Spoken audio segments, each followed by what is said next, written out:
بسم الله الرحمن الرحيم.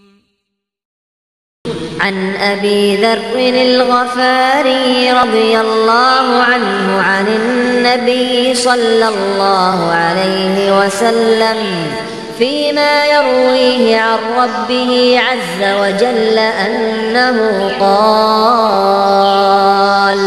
يا عبادي إني حرمت الظلم على نفسي وجعلته بينكم محرما فلا تظالموا يا عبادي كلكم ضال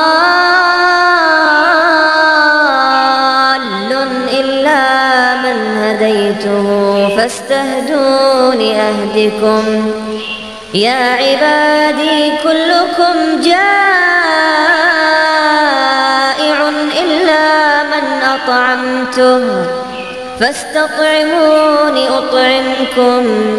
يا عبادي كلكم عار إلا من كسوته فاستكسوني أكسكم. يا عبادي إنكم تخطئون بالليل والنهار وأنا أغفر الذنوب جميعا فاستغفروني أغفر لكم. يا عبادي إنكم لن تبلغوا ضري فتضروني ولن تبلغوا نفعي فتنفعوني. يا عبادي لو أن أولكم وآخركم وإنسكم وجنكم كانوا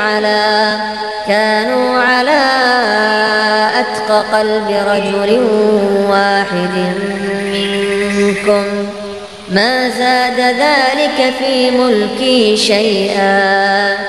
يا عبادي لو أن أولكم وآخركم وإنسكم وجنكم كانوا على أفجر قلب رجل واحد منكم ما نقص ذلك من ملكي شيئا.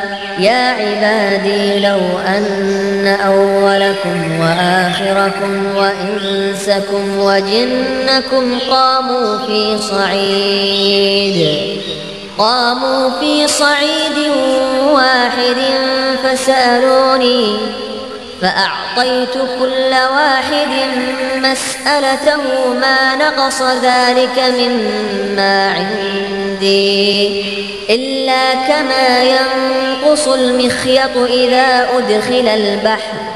يا عبادي إنما هي أعمالكم أحصيها لكم ثم أوفيكم إياها فمن وجد خيرا فليحمد الله ومن وجد غير ذلك فلا يلومن إلا